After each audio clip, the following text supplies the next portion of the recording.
Boa noite a todos. Boa noite. Que a paz de Jesus esteja em nossos corações. Vamos então nos consagrando com a espiritualidade maior, buscando a felicidade de estarmos todos aqui com coragem, com amor, com carinho, com fé, determinação.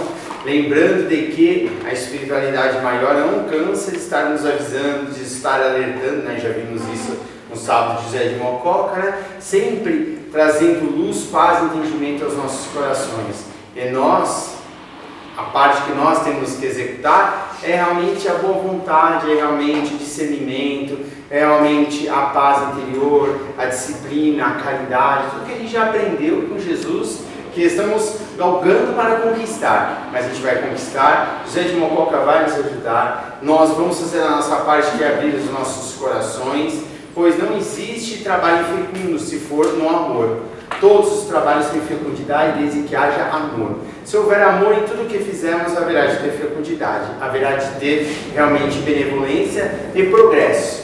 Então façamos tudo em nossas vidas com amor. Neste momento, principalmente, né, que nos é dado a felicidade de estarmos aqui como irmãos, trabalhadores e frequentadores, pois o que mais nos importa para todos nós é estarmos unidos, é estarmos trazendo os nossos irmãos de aconchego para nós. Tudo é importante numa casa espírita, tudo, mas o mais importante é trazer os nossos irmãos. Você sabe quem a gente aprendeu isso daí? Com Jesus. Vinde a mim, todos vós que estiverem cansados e oprimidos, eu vos aliviarei. Vinde a mim. Ele sempre nos convidava com muito amor e carinho. Vinde, não nos obrigava, não fazia cara feia, não xingava, porque sabia que nosso momento era aquele, a gente tinha que passar por aquilo. Então vamos fazer o possível para que entendamos as palavras de Cristo e que estejamos lembrando que trazemos dentro de nós cada um Cristo, né? Que vai se desenvolver mais para frente, pois todos nós somos deuses, né? Gente, hoje quem vai fazer a palestra vai ser o nosso irmão Fábio. Esse Fábio, viu? Fábio veio nos trazer realmente, vem nos trazendo palestras muito boas, né? Muito produtivas para o nosso conhecimento. A gente está aprendendo muito com o Fábio, né? Tivemos a felicidade de ter várias palestras com ele e vamos ter muitas ainda, se Deus quiser, né? Se Deus quiser, Deus quer, né? E hoje ele vai falar sobre a pluralidade dos mundos e a pluralidade das existências, né? Livro dos Espíritos. Boa noite a todos. Boa noite. Sempre um prazer estar aqui, tendo a oportunidade de falar um pouquinho, né? De dividir um pouquinho, na verdade, de revisar um pouquinho, né? Porque uma palestra qualificada daqui, todos estudiosos, né? Pessoas que estão sempre ali lendo, se capacitando, então é um pouco desafiador, né? Porque a questão é trazer o tema de uma maneira, com um enfoque um pouco diferente, né? E para a nossa conversa de hoje, eu escolhi falar sobre a pluralidade dos mundos e das existências, com com um viés um pouco mais focado no Livro dos Espíritos, né? Porque a gente encontra essa informação espalhada em várias obras, muita coisa sobre isso, nas obras do André Luiz, por exemplo, né? Só que existem capítulos que abordam isso repetidamente dentro do Livro dos Espíritos com enfoques diferentes. Então, a minha ideia é justamente abordar essas questões, né?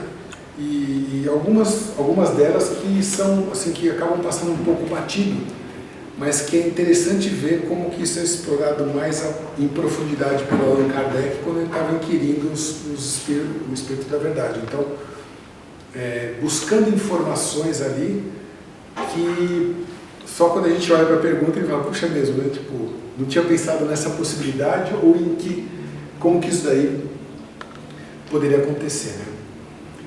E aí a gente tem lá aquela parte lá da criação, né?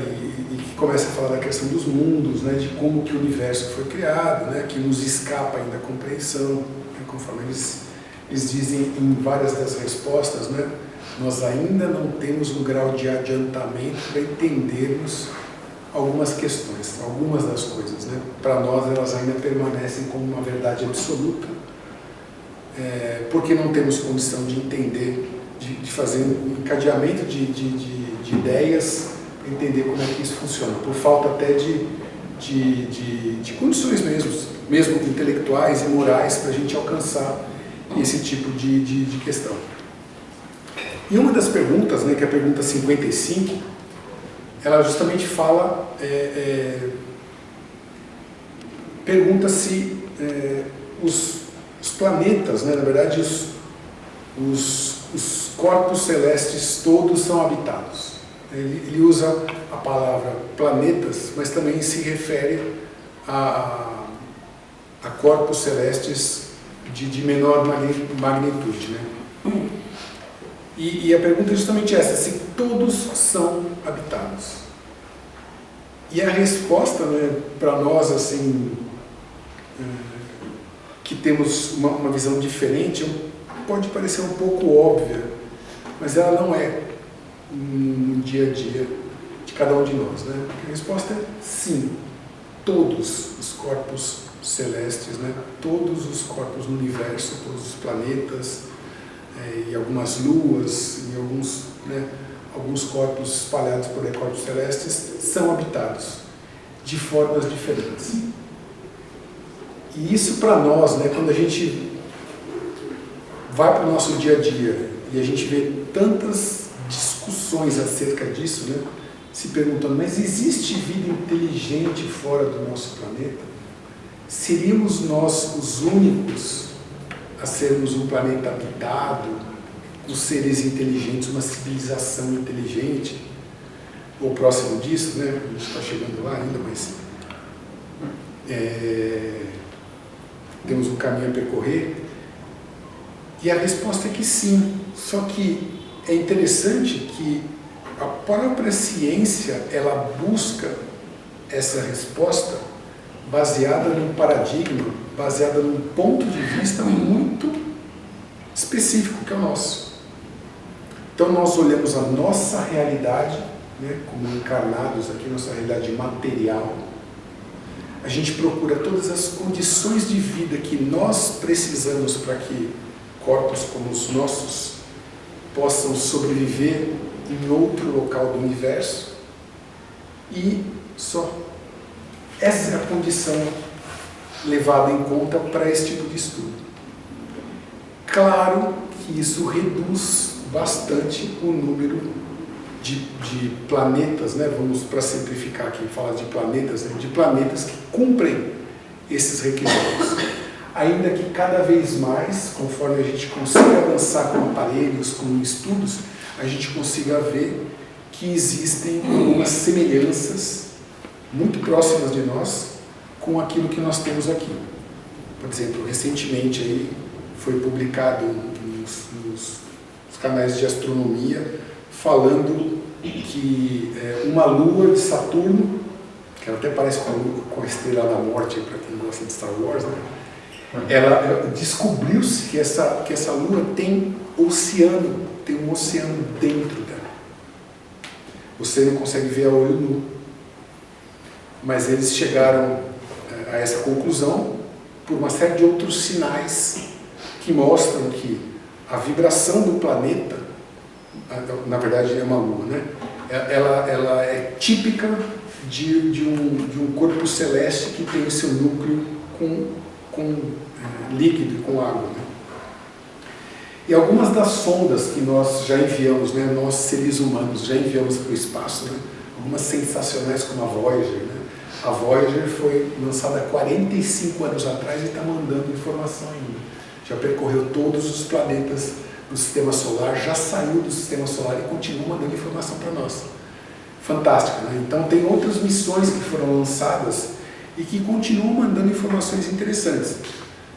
Por exemplo, entre Saturno e Netuno teve uma expedição que ficou 11 anos fazendo coleta de informação. Então passava lá nos anéis, passava nas luas, e ficava, se aproximava, fotografava e ficava enviando uma série de informações para que nós aqui da Terra fôssemos decodificando aquilo tudo. E dentre essas informações, né, identificaram que em uma outra lua, eles perceberam alguns geysers, né? São esses pequenos, parece um vulcãozinho, né? São os escapes de água que vem do solo, água quente, que sobem na forma de vapor, que mostram uma intensidade, uma atividade interna daquele planeta, no caso dessa Lua, mostrando que existe uma energia nesse planeta, né? Então, imagina como a Terra. A Terra é uma crosta, né? E o núcleo dela é líquido. E, assim, a gente tem aí todo tipo de pressão, de calor, né? Que muitas vezes acabam se manifestando na forma de erupções, ou em alguns locais, isso daí você tem os geysers, você tem alguns locais que frequentemente, você vai na Islândia, por exemplo, ela é um lugar permeado de vulcões e de locais onde você fica observando esse tipo de coisa acontecendo. E eles verificaram que existia isso nessa outra lua. O que leva a crer que num ambiente também com água, com geysers, você tem condições e até probabilidade muito alta de vida orgânica. Vida orgânica significa qualquer coisa que tenha vida, que não necessariamente seja vida humana, um animal, né? Mas existe vida orgânica. E se a gente for olhar nos primórdios da formação da Terra, a gente sabe que nós fomos um planeta bastante hostil ao nosso tipo de vida há bilhões de anos atrás. Durante o tempo de formação do planeta quente, o planeta era extremamente impactado pelas atividades sísmicas, por erupções. Então, é um planeta que, se naquela época uma outra civilização estivesse observando, ela ia dizer que era um planeta impossível de se ter vida conforme nós conhecemos, né? Então, se a gente olhar na linha do tempo, o nosso mesmo planeta, que oferece todas as condições que nós temos hoje, fosse observado, ele iria levar à conclusão de que não existe vida nesse planeta azul. Só que, como tudo no universo evolui, o nosso planeta também evoluiu. E hoje a gente encontra todas as condições para que vidas frágeis como as nossas possam aqui se desenvolver. Da mesma forma acontece com esses outros locais, que a gente não sabe exatamente que ponto de maturidade estão, mas que mostram um potencial de desenvolvimento de vida. O pessoal busca muito a evidência de vida em Marte e nos planetas mais próximos aqui do sistema solar, ou pelo menos de existência de vidas no passado, né? Já se sabe que Marte teve mar, já se tem evidência disso. Então, de novo, a gente entra naquela questão de que nós estamos olhando hoje, mas será que se olhássemos há 1 bilhão de anos atrás, ou sabe-se lá qual tempo, seria assim? Ou esse planeta já foi habitado de alguma maneira por raças e por seres como a gente, né? Isso, de novo, olhando sob o ponto de vista que a nossa ciência olha na busca de vida e inteligência fora da Terra.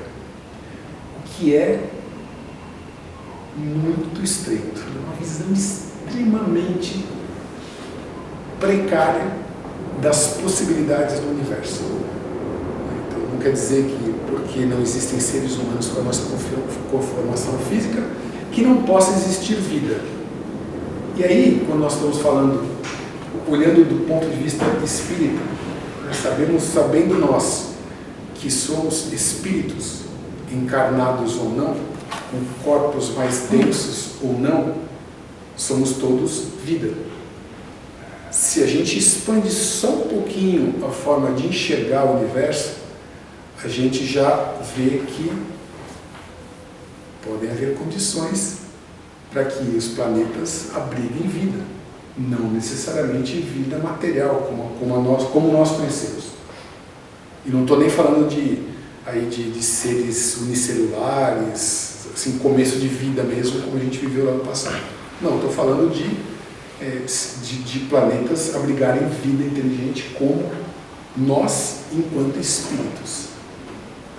Então, essa pergunta endereça justamente isso, né? A resposta é até bem interessante, né? Porque ele fala um pouco da pequenez da nossa visão nesse aspecto, né? Pergunta é: são habitados todos os globos que se movem no espaço? Sim, e o homem terreno está longe de ser, como supõe, o primeiro em inteligência, em bondade e em perfeição. Entretanto, há homens que se têm por espíritos muito fortes e que imaginam pertencer a este pequenino globo o privilégio de conter seres racionais. Orgulho e vaidade julgam que só para eles criou Deus o universo. Então, de novo, a gente está olhando, né, achando que somos uma raça privilegiada. E que se a gente olha no nosso entorno, nada enxergamos, é porque de fato somos especiais, né? Eu olho com um telescópio, né, a gente por aí, centenas de anos, observamos os céus, não encontramos nada que mostrasse que existisse vida. Aí nós chegamos à capacidade de criar telescópios que funcionam fora da órbita da Terra. Então, lançamos os telescópios, né? Os mais recentes e notáveis são o Hubble, né? O Hubble ficou um bom tempo em operação, que já mostrou para nós um universo que a gente não fazia a menor ideia que conhecíamos, que existisse, levando inclusive a expandir a nossa fronteira de observação com relação ao universo. A gente passou a ver com ele coisas que a gente nem sabia que existia e nos ajudou com as teorias sobre como o Big Bang, enfim, de como as coisas começaram, né? O Hubble foi revolucionário, mas mesmo com todo o poder de fogo dele, a gente não conseguiu identificar nas milhões, nas centenas de milhões, nas bilhões de galáxias espalhadas por aí com suas bilhões de estrelas, nada que nos desse qualquer tipo de prova concreta de que existisse um mundo igual ao nosso, com condições de abrigar a vida igual a nossa. Com todo esse poder de fogo não encontramos. Aí nós lançamos um outro telescópio, muito mais potente, muito mais revolucionário, que chama-se James Webb. Para quem nunca teve contato, né, quem nunca viu nada com relação a isso, recomendo dar uma googada sobre, assim, se não pelo nome, né, James Webb, o telescópio mais perfeito do mundo, algo do tipo. Ele vai levar para a página e vai mostrar fotos, registros feitos por esse telescópio, que desafiam muito do que a gente conhecia e que, por outro lado, trazem muitas provas de aquilo que só foi calculado, cálculos feitos por astrônomos e físicos no passado, sem evidências físicas, podendo ser comprovados através das imagens que chegam para a gente. E ainda assim, com todo esse poder de fogo ampliado, a gente não conseguiu olhar para sequer um planetinha e falar assim: oh, aqui eu tenho evidências fortes de que temos uma vida igual temos aqui na Terra. E isso leva a crer que, para esse grupo de cientistas, não existe vida fora do planeta Terra, esse grande e privilegiado planeta. Mas, como sabemos, não é verdade. O único equívoco nessa forma de ver é que eles buscam algo parecido com o que eles conhecem, nosso mundo material. E essa é só uma das formas de manifestação de vida. Então, através dessa mensagem e de várias outras perguntas e respostas, a gente vê que existe sim vida em todos os corpos celestes que estão aí à disposição no universo, mas de formas diferentes. Inclusive tem uma pergunta que foi feita um pouco mais à frente, eu acho que é a pergunta quando está se falando dos mundos transitórios.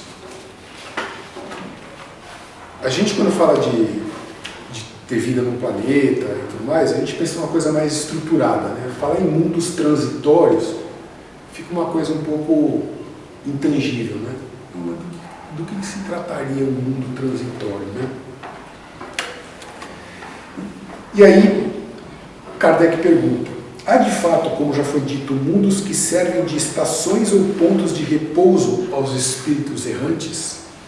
Sim, há mundos particularmente destinados aos seres errantes, mundos que lhes podem servir de habitação temporária, espécies de bivaques, de campos onde descansam de uma demasiada longa erraticidade, estado este sempre um tanto penoso. São, entre outros mundos, posições intermédias graduadas de acordo com a natureza dos espíritos que a elas podem ter acesso e que gozam de maior ou menor bem-estar. Aí outra pergunta. Pela sua natureza especial, os mundos transitórios se conservam perpetuamente destinados aos espíritos errantes? Não. A condição deles é meramente temporária.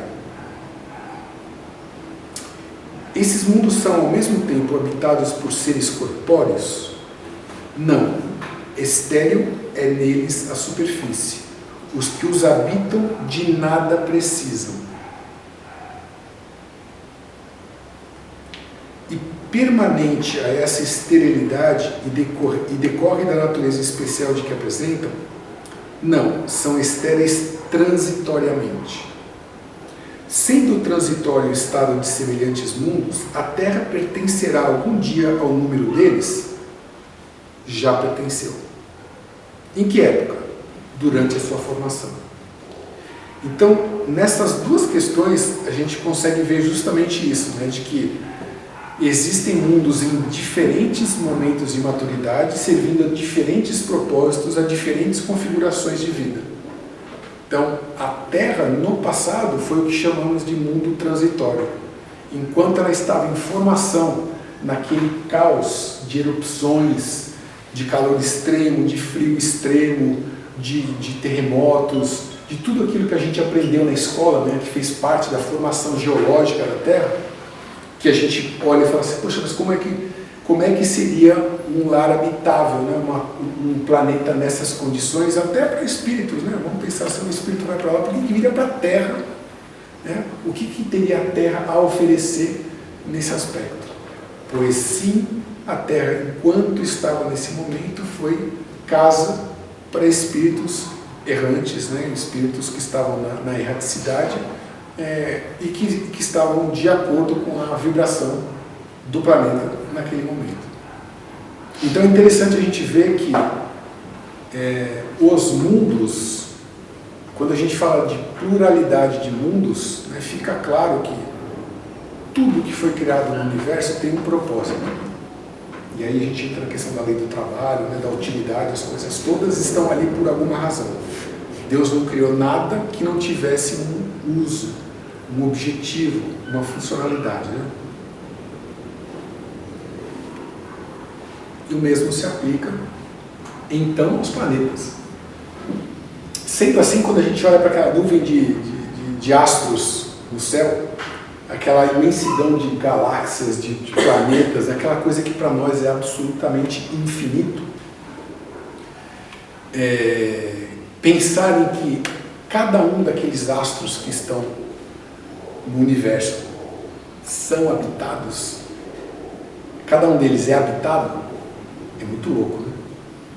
Porque a gente fica aqui numa discussão assim, né, tão mesquinha de achar que, mas será que tem vida aí fora, né? Quando na verdade a gente está procurando algo tão pontual, tão diferente do que é a... Porque se a gente olha para todos os planetas com o nosso paradigma, a gente não está falando de pluralidade da existência, né? Está falando aí, a gente acha, entrando um pouquinho na questão do materialismo, né, que a pessoa nasce, morre, é aquilo lá. Então, desse ponto de vista estreito, dá para entender um pensamento desse, né? Quase terraplanista.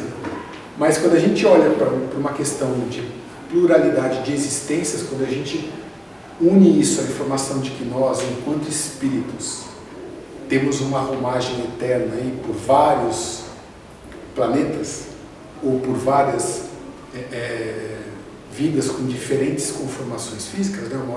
uma hora como espírito, na erraticidade, outra hora a gente está encarnado. Aí a gente começa a ampliar um pouquinho o campo das possibilidades, né? Porque enquanto espírito, a gente pode habitar diferentes planetas. E essa é uma linha de perguntas que o Kardec faz, justamente perguntando, escuta, a gente consegue habitar outros locais na mesma condição, né? Qual que é a condição para a gente estar num planeta e outro? É muito simples, né? A condição para a gente estar em vários locais, né? Poder reencarnar em outro planeta, por exemplo, nessa mesma conformação, tem a ver com o nosso grau de adiantamento. Se a gente está conforme a vibração daquele planeta, a gente vai ter condições de encarnar ali. Nós podemos vir a encarnar ali. Mas a gente pode pedir para encarnar no planeta? Eu quero. Supondo que Netuno fosse um planeta habitado como o nosso. Posso encarnar em Netuno na próxima encarnação? Eu estou perto, consigo ver os anéis de Saturno de perto lá. Qual que é a condição para você poder fazer isso? A condição é você ter um padrão vibratório de acordo com Netuno. Primeira condição. Quer dizer que você pode escolher e falar, agora eu quero encarnar ali. Você pode tentar, você pode mandar o pedido, né? Mas a aprovação vai depender de uma série de outras coisas, porque nós desconhecemos todo o contexto que envolve a nossa arrumagem. Então, em algumas das perguntas ele fala justamente isso, mas eu posso escolher onde eu quero encarnar? Você não pode necessariamente escolher, você pode pedir para ir para algum lugar que você seja capaz de frequentar, digamos, né? Não dá para você entrar num local que você não está preparado para. Ou seja, se nós, seres humanos hoje, com o nosso nível de esclarecimento, tentássemos encarnar em Capela, por exemplo, hoje, não seria possível. Para a maioria de nós. Alguns de nós podemos estar aqui, quer dizer, eu me excluo completamente disso mesmo. Alguns de nós, né, enquanto humanidade, né, vamos pegar Dr. Bezerra, Chico Xavier, espíritos que estiveram por aqui, que já estavam num outro nível, que claramente poderiam estar em outros planetas, em locais mais felizes, como esse. Então, poderia um espírito como esse reencarnar ali? Poderia, porque ele está com o mesmo padrão vibratório. Poderíamos nós, quer dizer, eu me coloco nessa situação, né? Eu não poderia, porque eu não tenho evolução, não tenho padrão vibratório para estar num local como esse. Então não seria possível para mim ser degradado, ser enviado para um planeta com esse padrão vibratório. E aí a gente está falando de corpo ou não, né?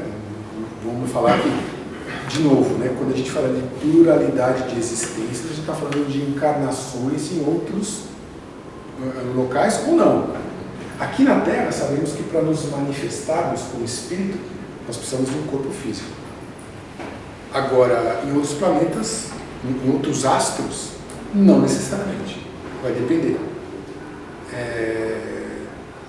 Isso também é abordado no Livro dos Espíritos, dizendo que existem os corpos que habitam diferentes astros, são tanto mais ou menos densos conforme a necessidade daquele local, né? E o adiantamento daqueles espíritos. Então sabemos nós que em mundos mais evoluídos, a veste física é muito mais rarefeita, chegando ao ponto em locais onde vivem espíritos felizes da não necessidade de um corpo para se expressar. Tudo é no nível de espírito. Tão rarefeito, né? Para a nossa capacidade de percepção, a gente fala, não tem nem perispírito ali. Já é a comunicação, já é a interação feita com o espírito. Mas isso daí vai ser de acordo com cada planeta que faz parte do nosso universo. Então é interessante observar que sim, né, essa é uma discussão que do ponto de vista espírita não há dúvidas. Existe vida inteligente, mas existe vida inteligente em todos os locais. E aí entra um pouco, né, aqui eu estou falando de livros dos espíritos, mas quando você começa a pesquisar um pouquinho de pessoas que trouxeram relatos, né, de informação de que existiam colônias na Lua, Plutão, né? Inclusive dizem, né, que Plutão, que agora não é mais um planeta, né, foi rebaixado, né, aí seria um local que seria como se fosse uma prisão de espíritos muito endurecidos do sistema solar. Então lá ficariam isolados espíritos que dizem, né, não tenho comprovação nenhuma para dizer, né, eu só li isso, que Hitler, por exemplo, está exilado lá, e que para lá foi enviado como graça da providência divina, porque tendo afetado tantos milhões de pessoas como ele afetou, se ele estivesse por aqui, a perturbação, né, a busca de vingança e tudo mais ia tornar completamente impossível ele dar qualquer passo, né? Então disse que ele está ali por milênio afastado, né? E que ali vai cumprir a sua vai buscar a sua regeneração antes de poder voltar ao convívio daqueles que prejudicou. Então imagina o atraso que foi para esse espírito. Mas esse é um ponto interessante, né? Nós, enquanto espíritos, no nosso estado de energia, a gente vai precisar de carne ainda, né?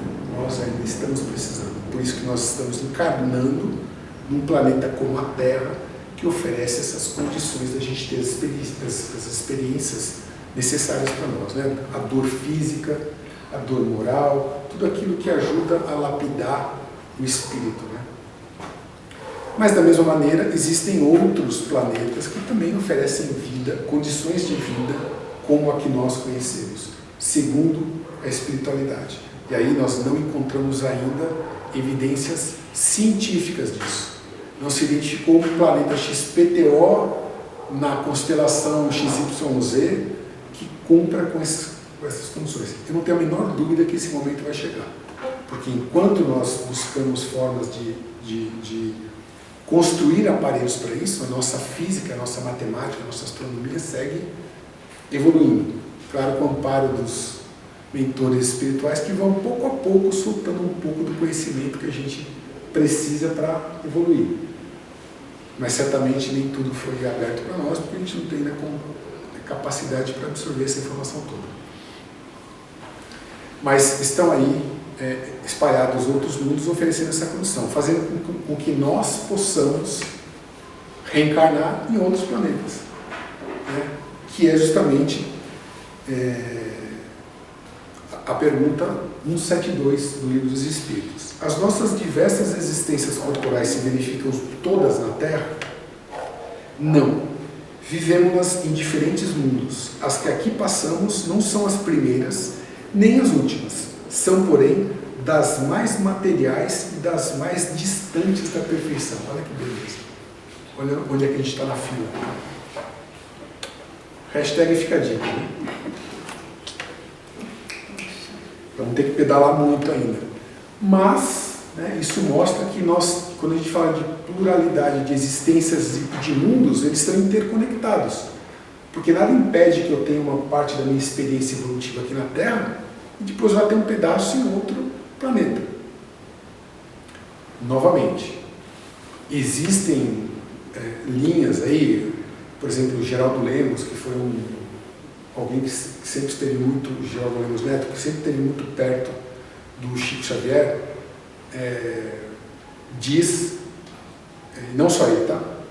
Bastante gente diz que, como já aquele planeta que durante um tempo chamou-se de Chupão, né? Um planeta que estaria atraindo a reencarnação de espíritos que estariam em dissonância, que não estariam preparados para seguir a Terra no seu movimento de caminho rumo à regeneração, um planeta de regeneração.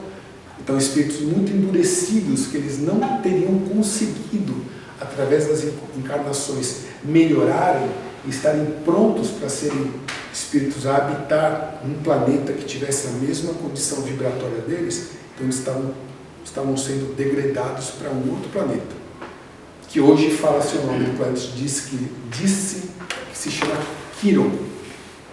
e que é um planeta muito maior que a Terra, que oferece as mesmas condições que a Terra, com oceanos, com atmosfera, com árvores, com animais, mas que está no período da pré-história.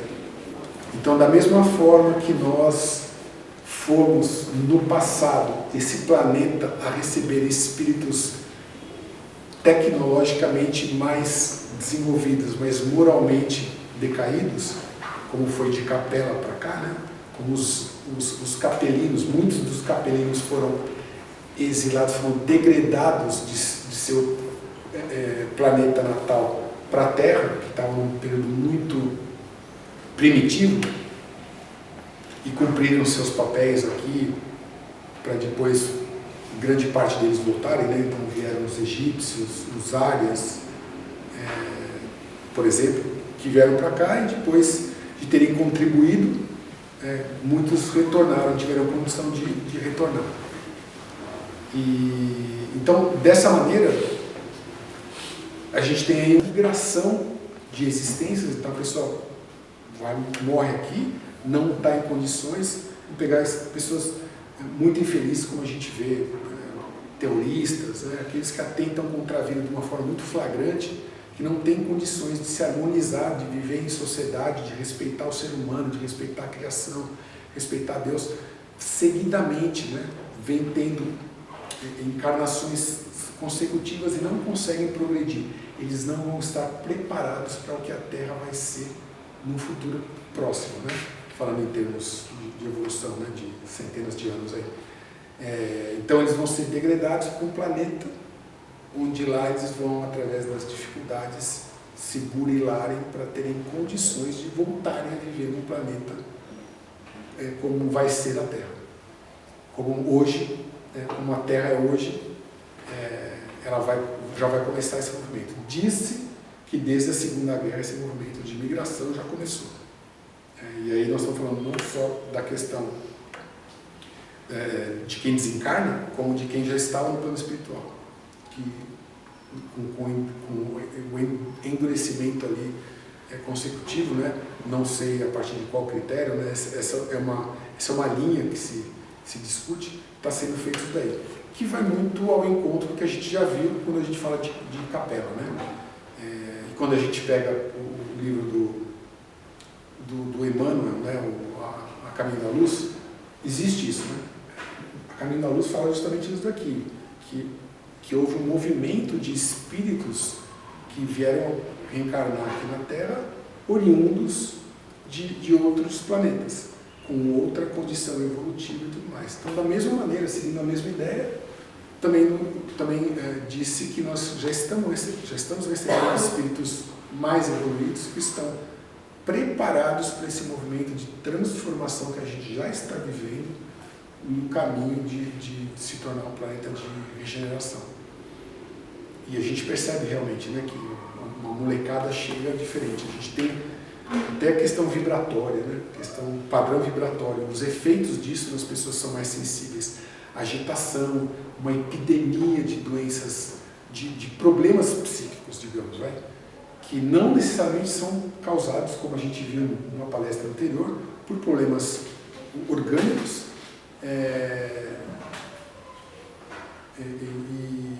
e também espirituais, mas sim da sensibilidade de certas pessoas a essa mudança vibratória que a gente está sofrendo também, que faz com que exista algum desequilíbrio nas pessoas que são mais sensíveis. Isso tudo falando de novo na questão da gente estar numa questão de migração de um planeta de expiação e prova para de regeneração. E para acompanhar isso, pessoal, a nossa ciência precisa caminhar junto, né?